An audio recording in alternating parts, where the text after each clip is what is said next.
Good evening, everyone. Today we're going to talk again about my portfolio and just a little bit about my thoughts about the markets. And additionally, I did have a question from a subscriber. I believe a subscriber. Actually, I'm not really sure. Someone commented on my video just talking a little bit about um, uh, some the covered calls that I tend to make on SoFi, and then also the profitability of kind of selling covered calls, just like how much I tend to make on a monthly basis. So let's go ahead and start by answering those two questions first, and kind of my thoughts on that. And then we'll talk a little bit, and then that'll kind of go into like what's been happening recently. So if we take a look at my portfolio, the nice thing is there's a bit of a bump on Friday. If we take a look at all time, so this is just to kind of answer that perspective of how much have I gained all time. As you can see, at some points, as I previously mentioned, massive dips, right? Down almost 60K, 60K again, right? Whereas now we can see all time up 34.3 or 34.2K. So that's pretty nice. So that's how much it is in terms of profitability. A lot of that profitability was made within the past year. So in January, got back into it. So you can see here I was at 25 because that was the additional 4 that I had placed within the last month. And so 25 to 52, that's roughly 27K within the past from January up until now. So that's what, roughly six months that transpired or so.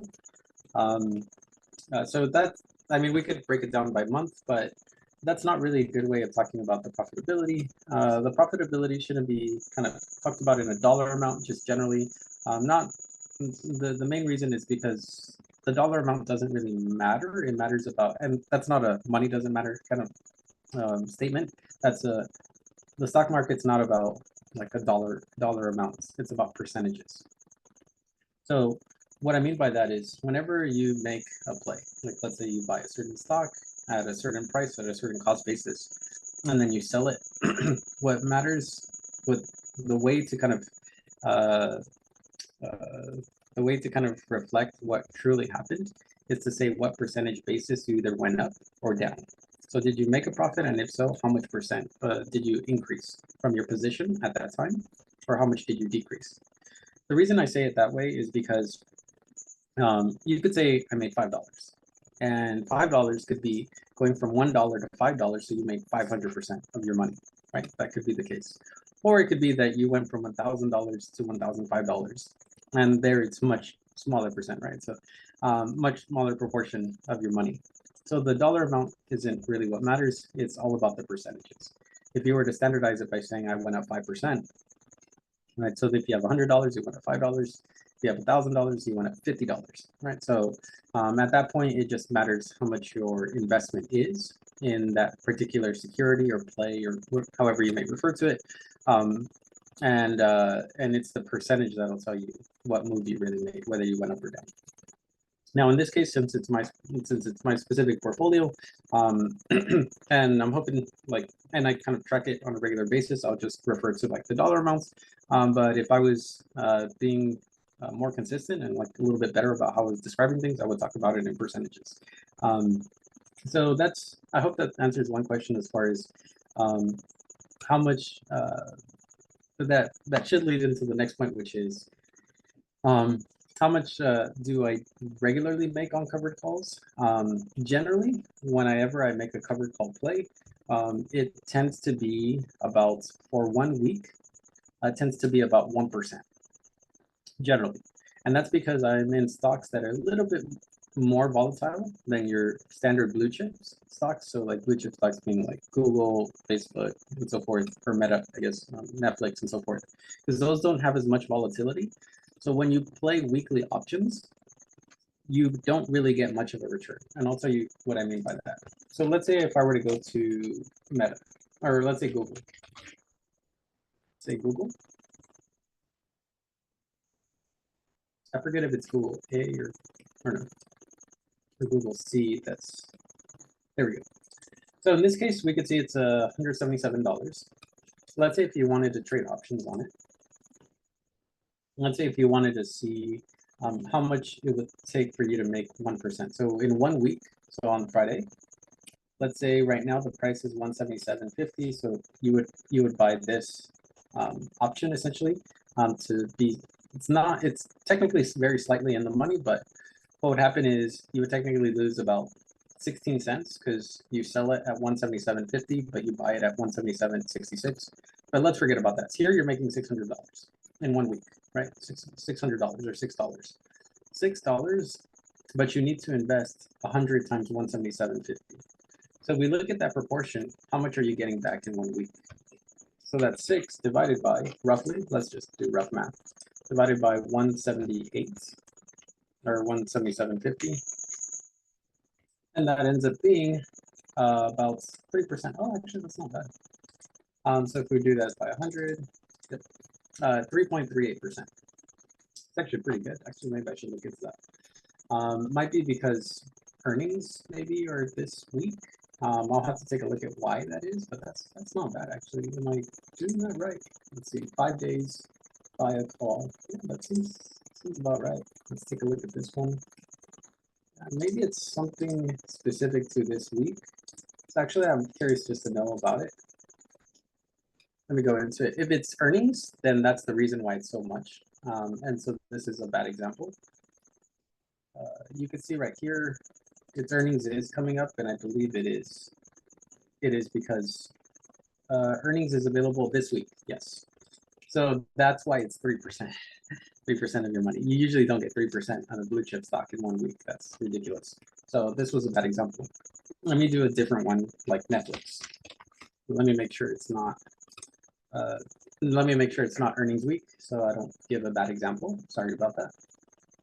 So here, let's look at its earnings. Yeah, its earnings have already passed.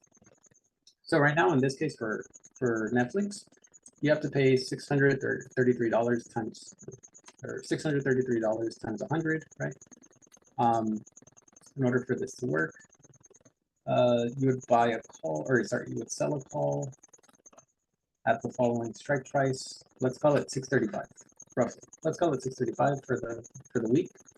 So you would get $11 back on 633.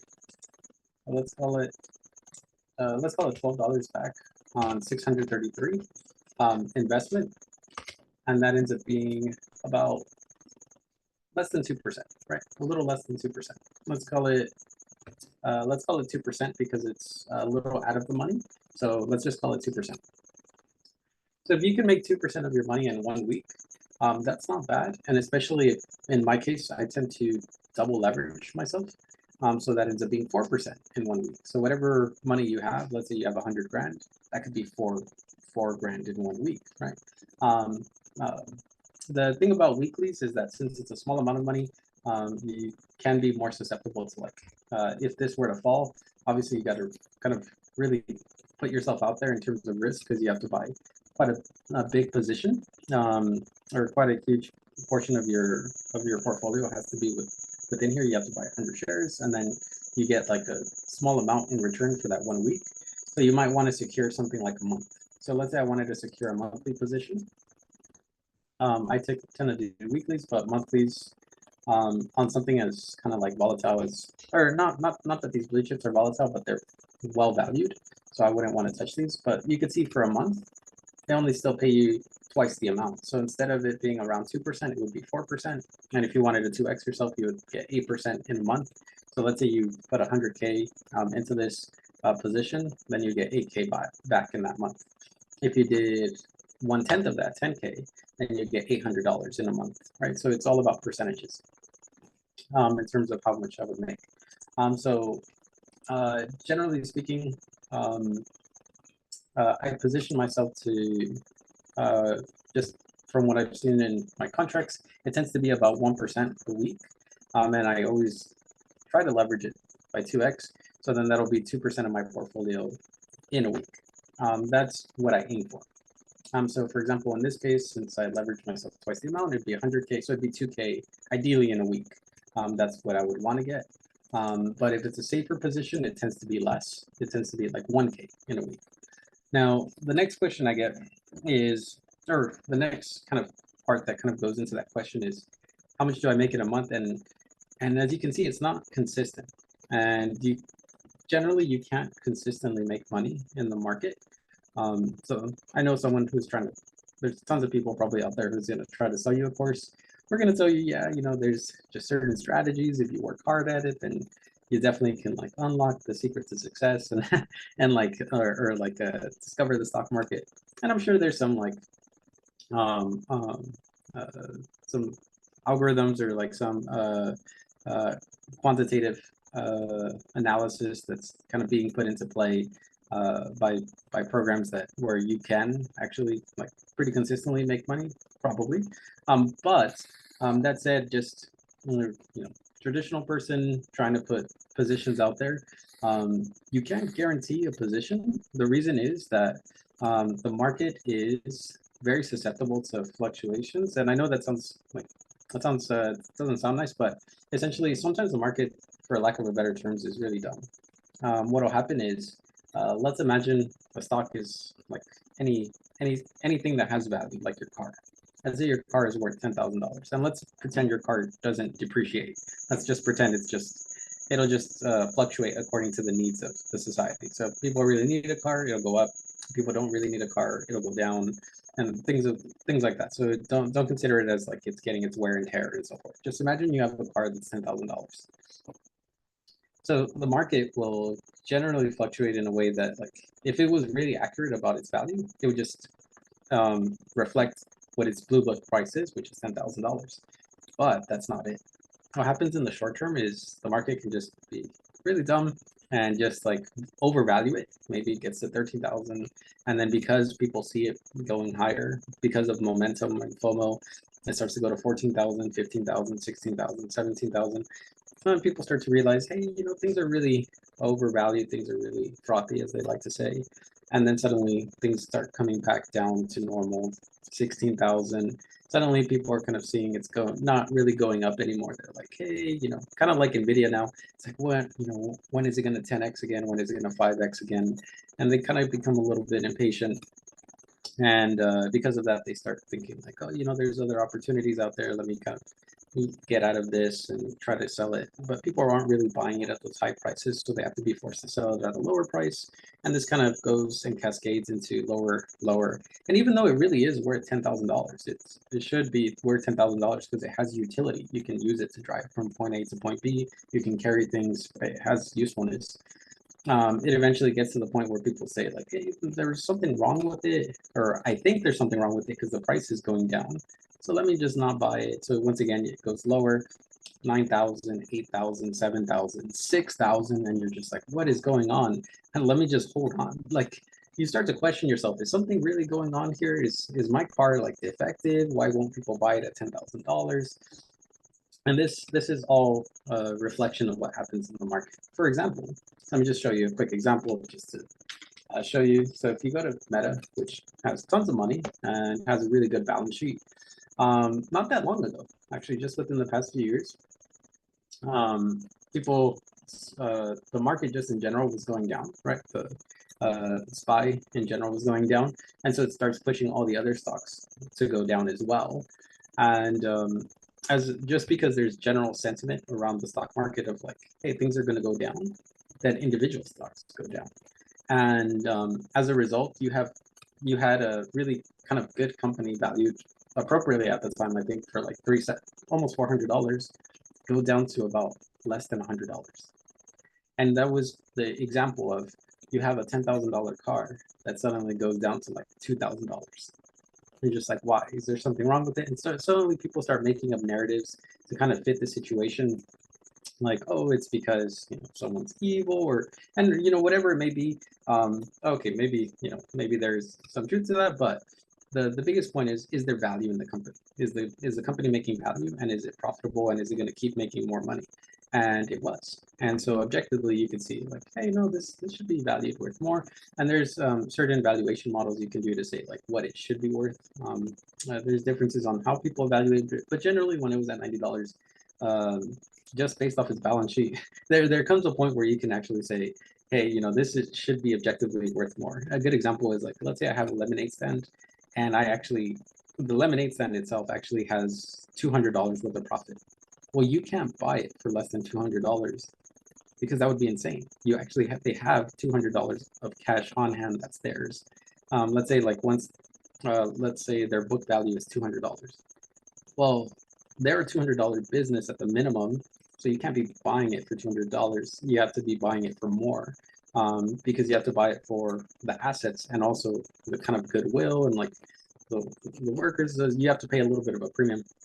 It's like me trying to buy a bank that has, or it's like me trying to buy a gold bar worth $20,000 for like $10,000. Makes no sense. So that's the same thing here. So you get into these ridiculous situations, and that's how the market works. So it can overvalue, it can undervalue, and we can capitalize on this. When things get undervalued, then you're in a solid, and it's a solid company. If you meet those two criteria, if it's a solid company and it's undervalued, then you're in a great position to buy. For me, I'd be in a great position to buy that stock. And then if I want to be even more secure, I can sell covered calls on it. Because even if it were to go lower, I'm buying that insurance for myself. I'm buying that downside protection. And so if it does go lower, I lowered my cost basis. I lowered my risk. If it goes higher, then that's great. I get cashed out, right? I get exercised on my calls that I sold. I get paid the strike price, and I get to put onto the premium. So I get paid out. And so that's why the key to what I try to do is, number one, look for companies that I think are undervalued. And that's always going to be present because the market is not always great at reflecting the actual value of a company.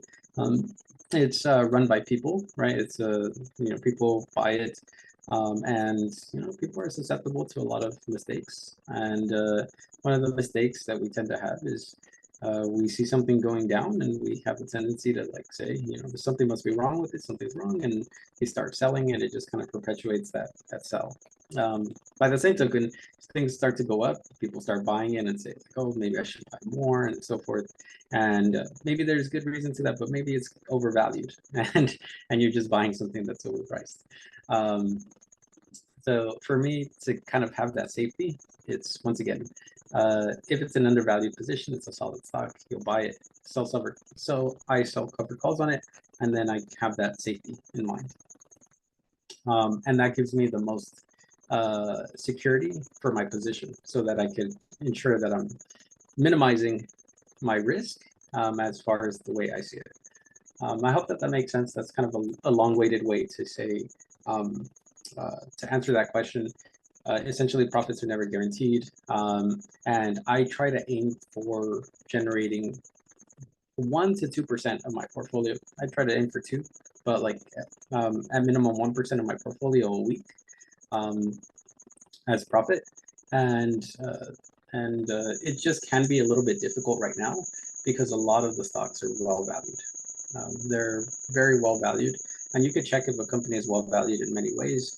One of them is like its PE. So a quick way to check the PE is just, for example, like the PE history average of 5. So in general, for the stock market, what's the average? So if we take a look at it, we can see that generally the average PE tends to be around 20 to 25. If it's above 25, that means it's like generally overvalued.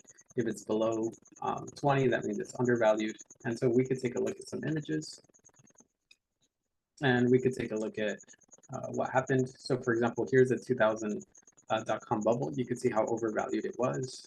Here's the stock market crash in 1929. And then more recently, you could see like increases, but let's go back to some charts. Now let's see maybe if we could see that list. Just to show you that right now, things are kind of overvalued. And that's why it's generally a lot of the companies you're going to see are not, at least for me, it's not a very safe position. So once again, this, as you can see, the PE is incredibly high for the market. Here, it's like overcompensated in the sense that it went down dramatically. Right now, as of today, it is right here. In, let me zoom in a bit. There we go. You can see for May, it's around 27. The average is 20 to 25. So it goes back to that thing, back to that idea of the car. You can imagine the price is 10,000 and or the value of it is 10,000, but right now they're selling it for 15,000. It's overvalued. It's going to come back down. Now when? I can't tell you. No one can tell you. And if they tell you they can tell you, then they're lying to you, or they just don't know too much about it.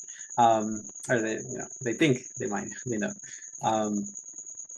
And if they think they know, then they better put their money with it and they better guarantee it for you. If they say like, here's a contract, sign it for me and, back my contracts for me.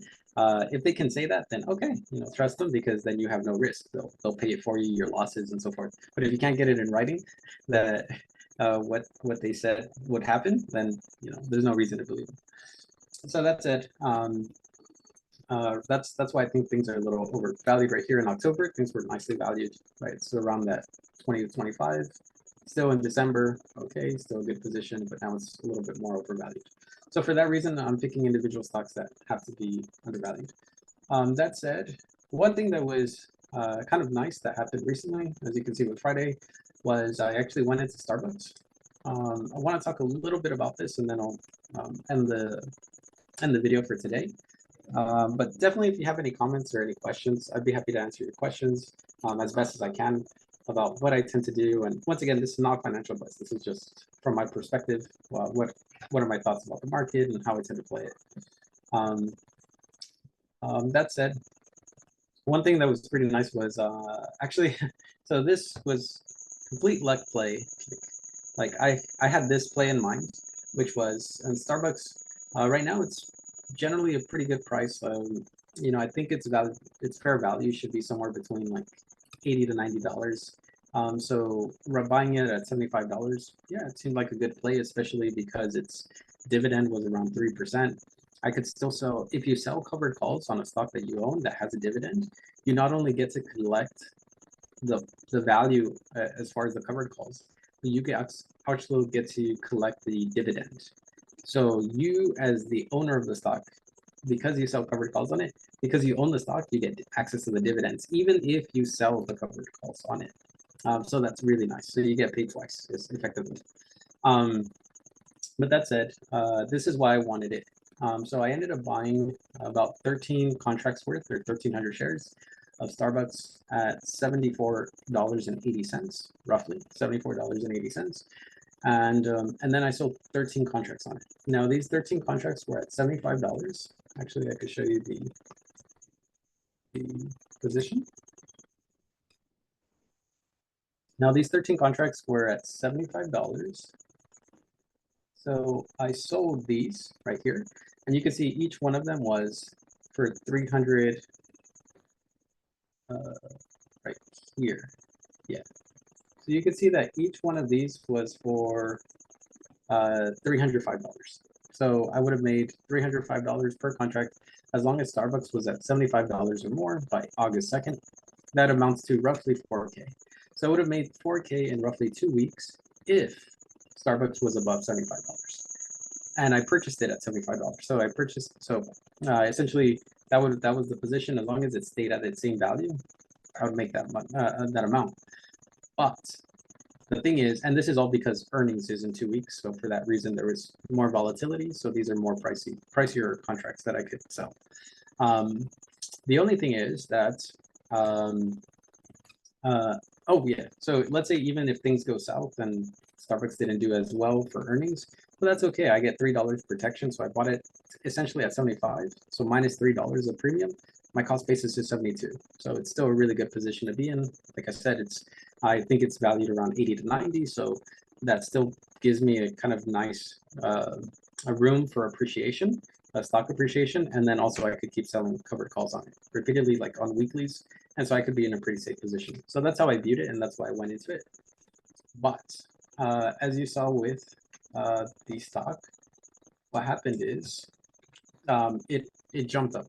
So I bought it at 11, and then at 11:30, 11:40, there was news that an investor had bought, had kind of bought quite a significant number of shares of Starbucks or started investing in Starbucks. And for that, it jumped up from $75 to roughly $79. So a $4 increase.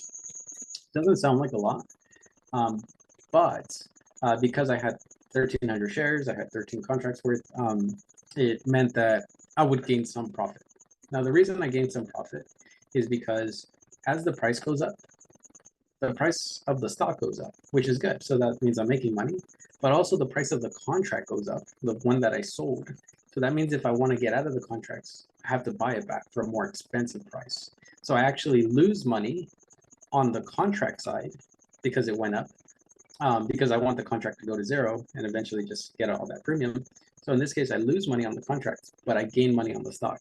It just so happens is as the stock price goes up, you gain more percentage-wise on the stock than you do than you lose from the contract. So it's a net profit. And I'll show you exactly what those numbers are.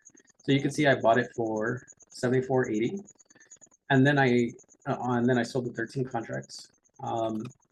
Eventually what happened was I had to buy these back for $525. So I sold them at $305, but I bought them back at $525. So each contract I ended up losing $220. So I ended up losing $220. So you might say, like, well, why would I do that? Because $220 times 13, I ended up losing $2,860. But I was able to sell my Starbucks, the Starbucks, the 1,300 shares at roughly $78.50. So roughly $78.49, $78.46. So since I bought it at $78.80, let's call that 70 cents, $3.70. So if I go to $3, or 370 times 1,300. Oh wait, 3.7, or 370 times 13. Sorry, did that math wrong. I made 4,800, lost 2,841. So I'm going to subtract 2,860 and profited roughly $1,950, roughly $2,000. And that's why, if you notice my position, because of that jump, right, it went from roughly 50K to the 52K.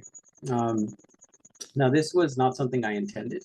It's just if your position dramatically moves in a short time, if it goes up, then you get a profit. And so my choices were the following. I could have either waited the 2 weeks until August 2nd, and I could, if it's still above 75, then I get to collect $4,000. Or I could sell out right now after. So I sold out within about 2 hours of making the deal, and within those 2 hours, I was able to make 2K. So for me, it's better for me to, or in my opinion, I would like to secure the $2,000 in 2 hours than it is for me to potentially risk, right, waiting those 2 weeks and getting the 4,000. Because what I could do is I can look for other plays and just kind of see if there's anything else that's undervalued, and then once again buy it, so sell covered calls on it, so that I can have that protection. One thing I was hoping to do was look into SoFi. SoFi made that move, and it's unfortunate, right? SoFi went up. I still think it can go up higher. I think a valuation of like 8 or 9 is a bit more fair. But that said, because it had a recent low of like $6, there's always a possibility that it goes lower. So my last play that I'm looking at several options. Like one might be PayPal, one is SoFi. But one thing I'm looking into is for August 2nd. What I would want to do is I would essentially want to sell